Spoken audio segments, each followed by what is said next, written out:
All right, so page 18 at the top right, a new handout, the parable of the unjust steward. Now, I was just talking with in the Bible, and this is probably the most controversial, is it the word controversial, parable? It's really a strange one when you read through it and you're thinking, wow, what is Jesus really saying here? Because it talks about an unjust steward, and it's as if the unjust steward is commended for being unjust.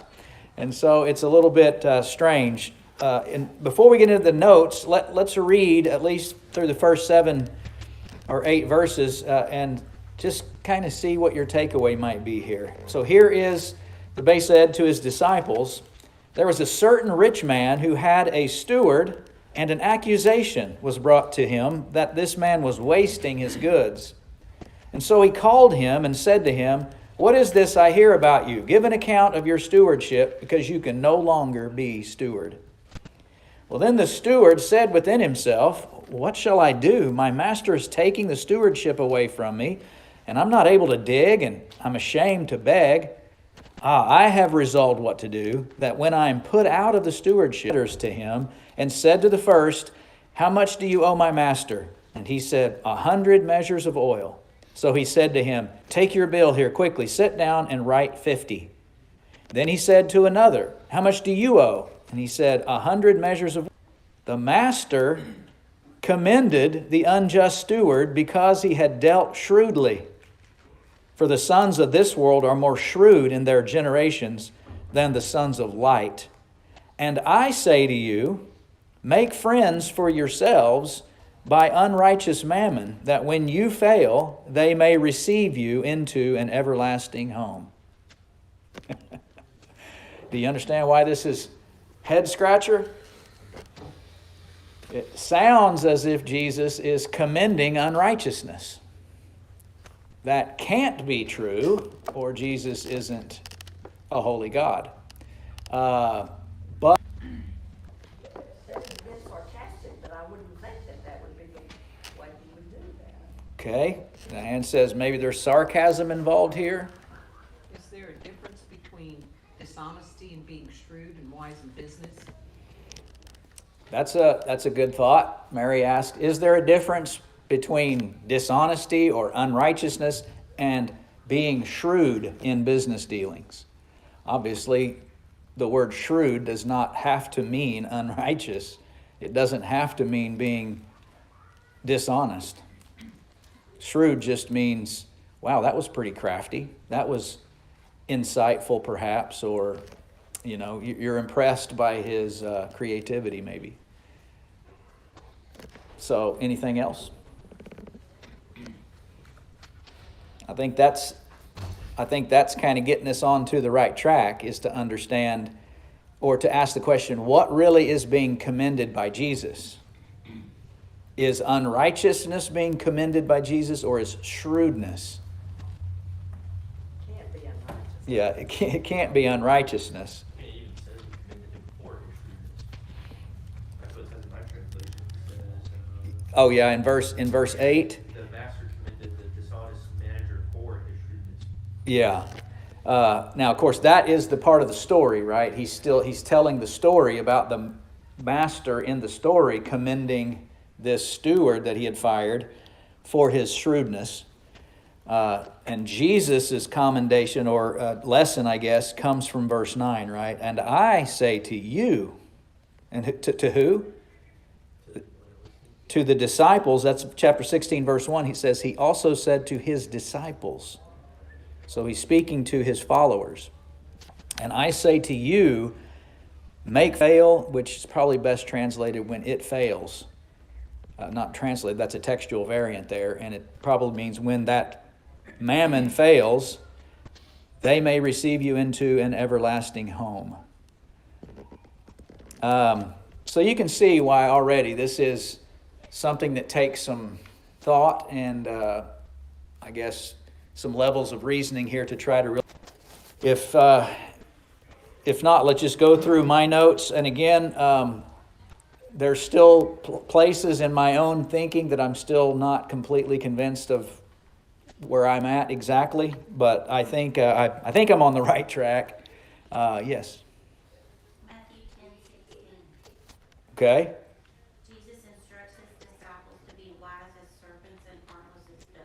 So wise there, wise as They serpents. should both be shrewd and discerning Okay. in navigating a hostile world Yes. while maintaining innocence and gentleness.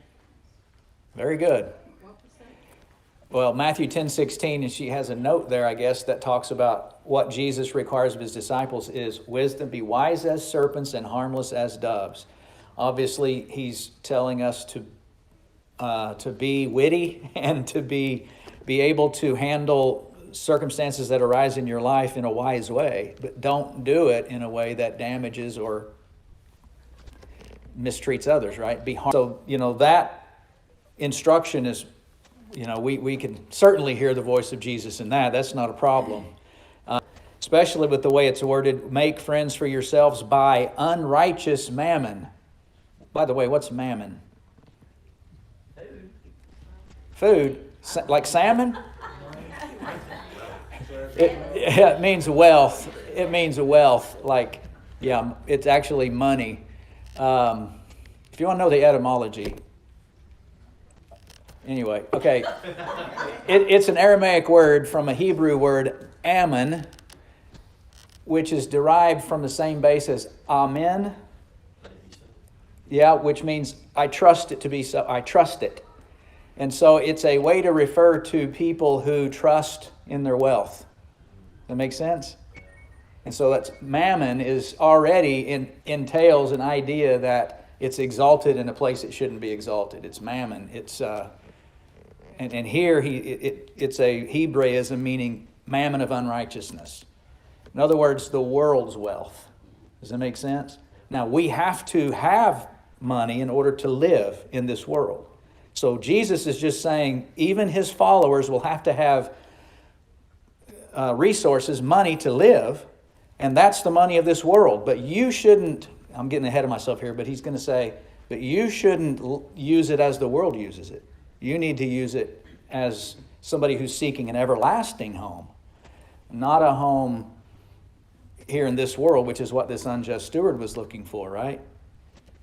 I'm already giving away a little bit where I'm going with this, but that even helps us to get a better idea of what Jesus is going to be really teaching here, is how Christians are to use wealth as opposed with how a worldly minded person might use wealth. Okay? So let's get into this. In the first introductory point, I'm talking about the whole chapter here, Luke 16. This chapter identified as such. Now, I put that because, we talk about the parable of the rich man and Lazarus, and that's the parable at the end of this chapter. Some people are wondering, is that really a parable or is it actually a story that Jesus is telling that actually takes place or took place? But both of these stories begin with the same kind of formula. In chapter 16, verse 1, it says, rich man who was clothed in purple. Neither one of these are actually called parables. It's still told in this form where you draw principles from it, right? And so I say that there's a parable or a story at both the beginning and end of this chapter, and I say at letter A there, both of these parables begin with there was a certain rich man, and both focus on wealth. So it has to do with wealth, rich people.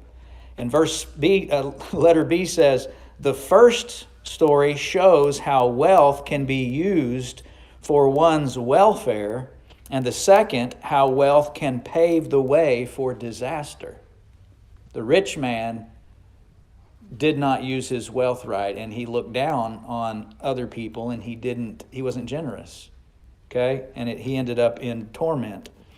And Jesus is teaching this first one, saying this first one was actually shrewd enough to use wealth in a way that ensured his future job, but he was crafty enough to use his master's wealth, actually. 16 teaches that wealth and possessions are given their rightful place in life but fulfill their purpose only when they are made subservient to God. So I think that's going to be our key thesis here. God gives us the resources that we have, gives us the abilities to make money, He gives us the brains to be able to learn and think and exercise our intellects, but you're only going to fulfill your real purpose if you make all of those things subservient to your service to God. And that's going to be the overarching idea. So, we just read the parable, actually. That's the first main point here. And he was fired. He says, I'm not strong enough to do that. He wasn't strong enough to go out and take manual labor job. He was ashamed to beg. His only option would be to starve. So he's trying to figure out what he's going to do. And he determined a very shrewd plan in securing a future. I'm going to cook the books. Right? So he used his current position to gain favor from others. So these would be potential friends who could help him in the future, who would welcome him into their homes. You know, it was pretty shrewd even in how it was told that he did it. He gave them the bill, and he said, quick, scribble out the 100 and write down 50. Take this and scribble out the 100 and write down 80. He's making them an accomplice, isn't he? So now they don't want him to rat on them, but they're also tempted to do this so that they can get out from underneath their crushing debt. So he's really got some shrewdness going on there. Now, it's not righteous shrewdness, but it's worldly shrewdness. That make sense? And so he's just saying, in fact, Jesus will say the sons of this world are more shrewd in their generation than Christians are, than Jesus' followers. And it shouldn't be that way. Jesus' followers should really try to be shrewd, but not unrighteously. Righteously. All right. Let me stop there. Any comprehension questions or observations? I think what I kind of gathered so far out of this is he's commending him for being like smart. You know what I mean? Yeah. He's basically saying like we as Christians need to be smart like that. Like he's not commending the fact that hey, it's okay to cook books and do all that. He's saying, hey, that was really smart of you. Right. And like as Christians, the world is smart. Like if we're kidding ourselves, we don't, because I think all the time of I don't know why, but I think of like I used to like read a lot of comics. Okay, in the comics, there's sometimes villains that will do things that are really crafty, and the hero always tells the villain, if you turned your abilities for good, Right. you would be a great hero. And it's like one of those things where Jesus is like, wow, That's what he's real smart, basically saying. And Yeah. so Christians need to take that and learn from it and be smart with what, Very good. whatever. But anyway, that's just what I've been thinking about. Yeah, along with what actually commended for this, and I say his master learned of this maneuver and he commended him for it, though surely he still fired him. Right? I mean, after all, he's a victim kind of this shrewdness. But as Carter was saying, he seems to have developed an appreciation for the ingenuity here. I say here, some commenters assert that the master here had developed, the unjust steward had developed a creativity that his master was wanting from him all along. It's like, why couldn't you employ that in your stewardship of me, for my benefit? That's what I was wanting. But no, instead, you wasted my possessions. You weren't very crafty. But when it come time to give an account, whenever you realize, wow, I'm going to have to really stand before my master and explain myself, now, boy, you come up with all kinds of ingenious things. And so I think Jesus' point will be, Christians, do that. Imagine a very good steward. You're going to wish that you had been more shrewd or more creative. I think that might be the best way to understand what was going on in the master's mind here, is that he finally recognized that this steward had developed a creativity that he should have had the whole time. And that's why he commended him for it. All right. Now you come to, I say Jesus' application. It seems that the application begins at the last half of verse 8. The sons of this world are more shrewd in their generation than the sons of light. And I say to you, make friends for yourselves by unrighteous mammon or by worldly wealth. Okay? That's what he means by that, I think. That's the best textual evidence. It should say, when it fails. That is, you can't take it with you. You've heard that, right? Your wealth is to be used here in a generous and a godly way, because it's not going to help you get into heaven by paying your way, that kind of thing. When it fails, they may receive you into an everlasting home. And that's, of course, a phrase that's borrowed from what the steward said about, I'm going to, I've got this plan that I can get some friends here who will receive me into their houses. That's why Jesus uses that phrase. But we know what he means here, right? Into the eternal realm. Into heaven, so to speak. All right.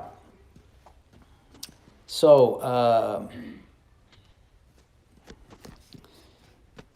letter B there right in the middle of the page.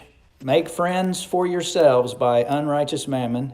And I say not by unrighteousness. He's not saying make friends for yourselves by your unrighteousness. That's maybe the most confusing part of it. It sounds like he's saying that because he says by unrighteous mammon.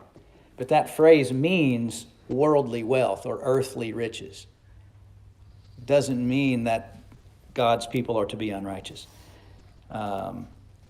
So I just have a point there at letter C. I said, I think this is the main point of the whole thing. Use all your wealth or resources to enhance and facilitate your service to God, and you will have treasures in heaven.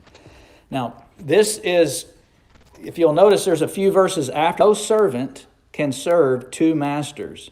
Either he will hate the one and love the other, or else he will be loyal to the one and despise the other. You cannot serve God and mammon. Now that's verbatim in Matthew 6. But that's also in that section in Matthew 6 where that phrase Jesus says, store up for yourselves treasures in heaven, where moth and rust does not corrupt and thieves cannot break through there and steal it. What did I say? Am I doing this right so far? I got myself confused. Do not treasure up.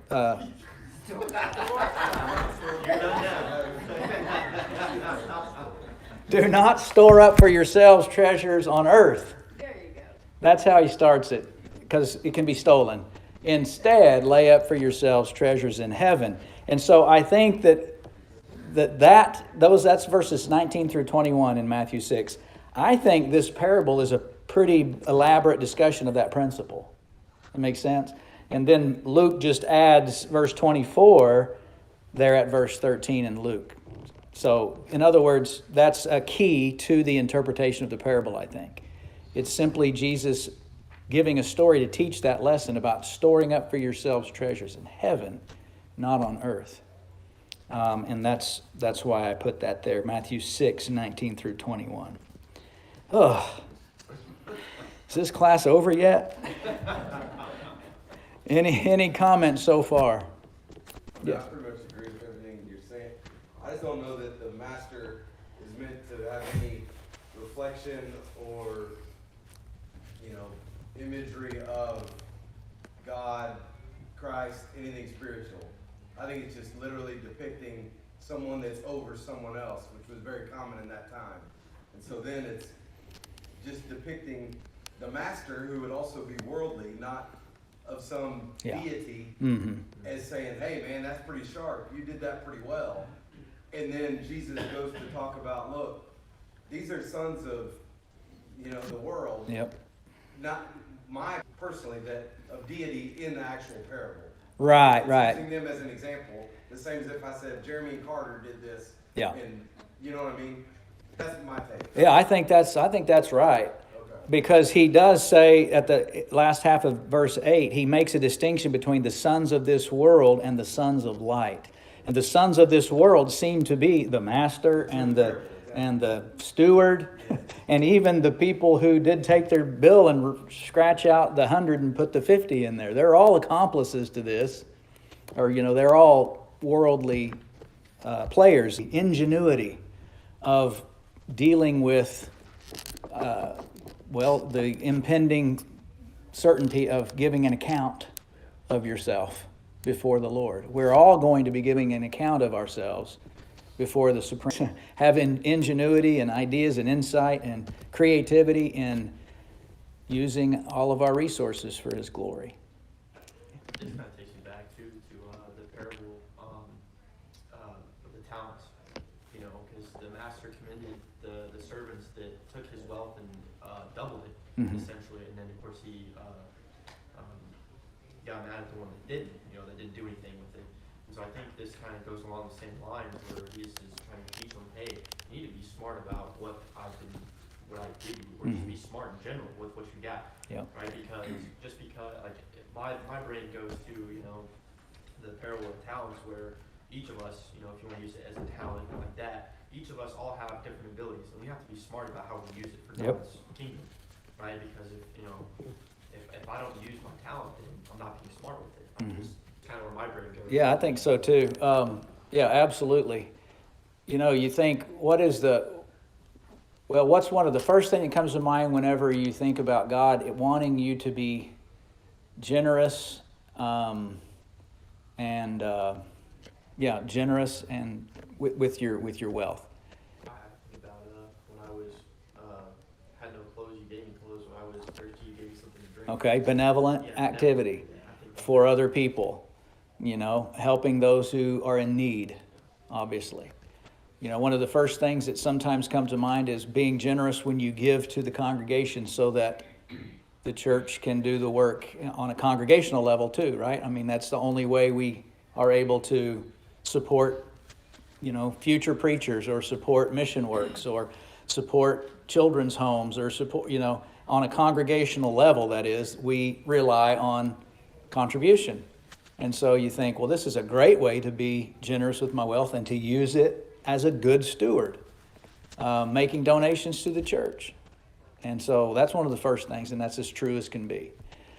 I tried to teach my boys since they were growing up about, it doesn't matter what you do in life as far as your occupation, the skill set that you try to build in your life. Make sure that there's always some avenue that you're using those things to the glory of God, to serve God and the church, right?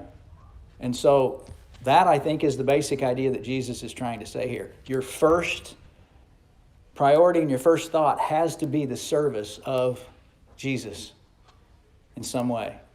And if it's your wealth, then it's in being generous with it and serving, other people, the less fortunate, or those who are in need, or, somebody's, we've had special contributions here for people who've lost their possessions in a house fire, or unexpected, surgeries and things like that that's come up. So, that's, I think, what Jesus is trying to say here. Luke has several stories where Jesus is teaching about using your wealth correctly.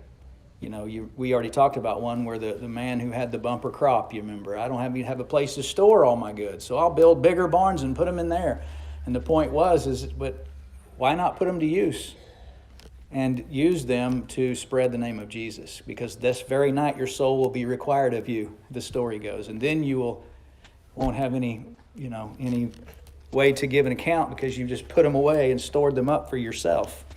Anyway, so that's I think that's kind of the main point that we wanted to get across here.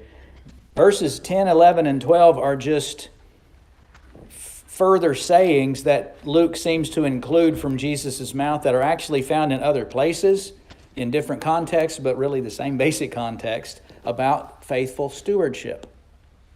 So, for example, in verse 10, he who is faithful in what is least is faithful also in much, and he who is unjust in what is least is unjust also in much. In other words, there's a lot of times we think, well, I know that I'm not all that great, today, but I'll get my act together in 20 years or something like that. But the point Jesus is making is, listen, your character is what it is now, and that's going to be a part of a determining factor of what you're going to be in 20 years from now. You need to do it now, because you're only shaping your soul every day, and it's going to be based upon what you did today. And a person with that kind of attitude is only exposing his foolishness, right? And so if you're unjust, or if you're faithful in the least, God is going to begin entrusting you with more and more and more, because he knows that you are proving to be faithful. But you're not going to be entrusted with much if you're unjust in what is least now.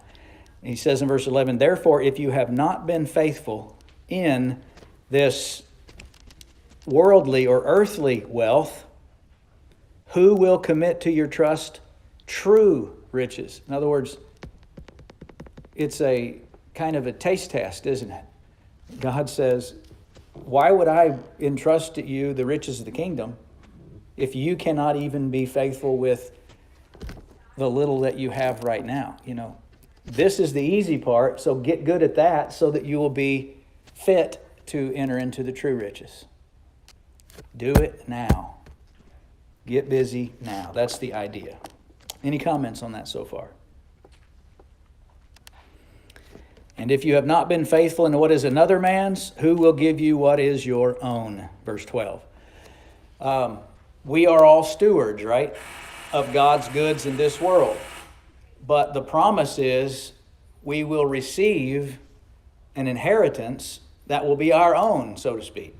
Now, we know it's always going to be God's in that sense, but he's drawing the contrast between the stewardship that's required of you in this life versus the blessing that far exceeds that in the next life, where you will be, as we'll read in a few chapters, ruler over many things in the next life.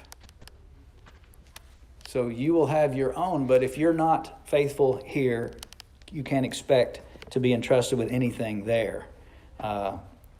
If you even make it there, right, is the point. So be faithful now. And then, as I say there, verse 13 is parallel to Matthew 6:24. Work toward heaven with everything that you have.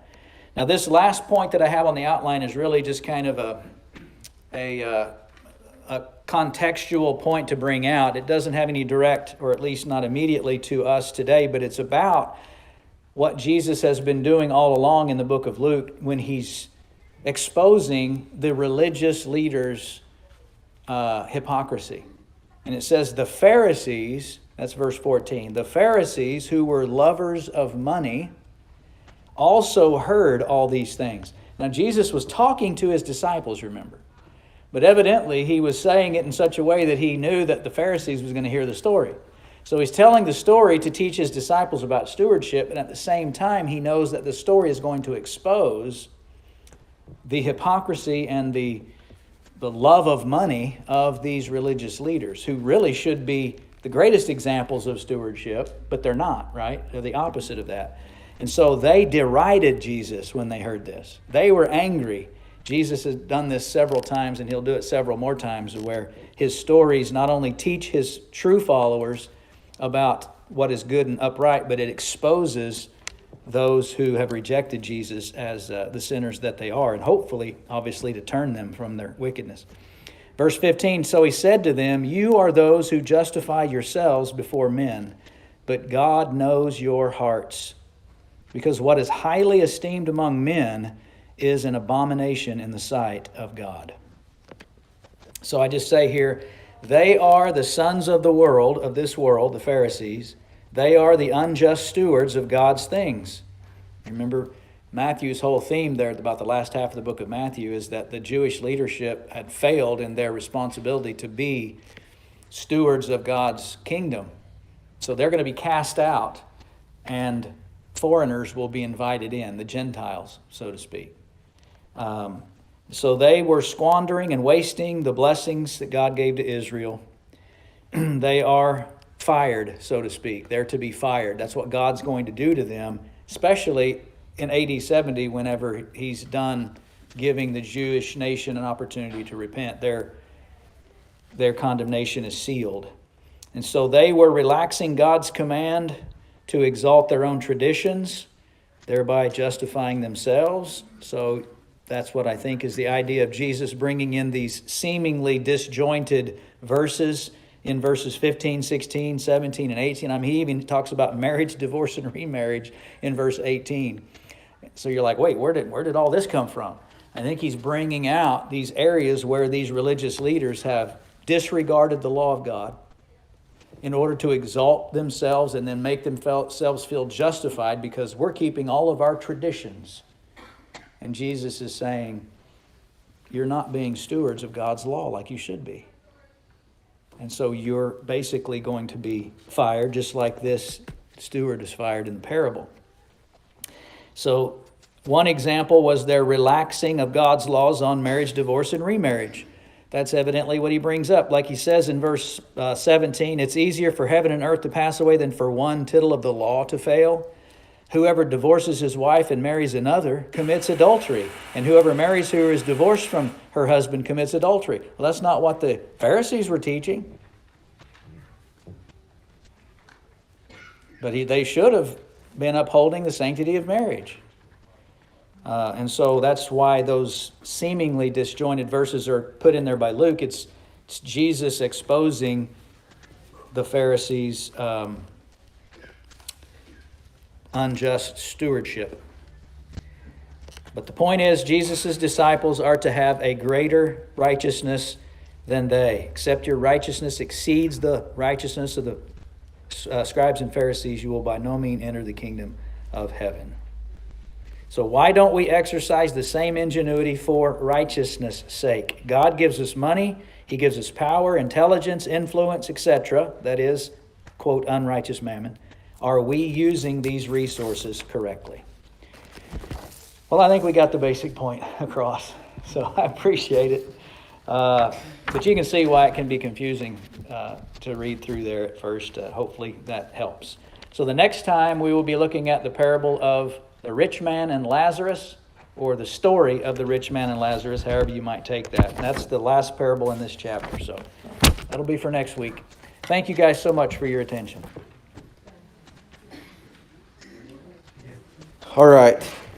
So Clint, last week, the parable of the lost boys was in Luke chapter 15, I believe. Yeah, prodigal son is what most of us refer to it as. I love that Johnny Ramsey called it the lost boys. I made a note of that in my Bible because I think it's pretty cool. And so I want to focus quickly on the older son that Clint did bring out, several points with the way he acted, kind of his lack of gratitude or excitement for his brother returning, and he just kind of was sour all the way around for basically, hey, I've been working and here serving my father, and now this guy that's been out acting like a heathen and having fun is back and getting treated better than I am. And it's maybe arguably the greatest evidence that it is 100% true and not, manufactured by man, is that things that were written nearly 1,000 years apart, more than likely, can contain almost the exact same ideas, material, etc. So that being said, Luke was written, obviously, in the first century.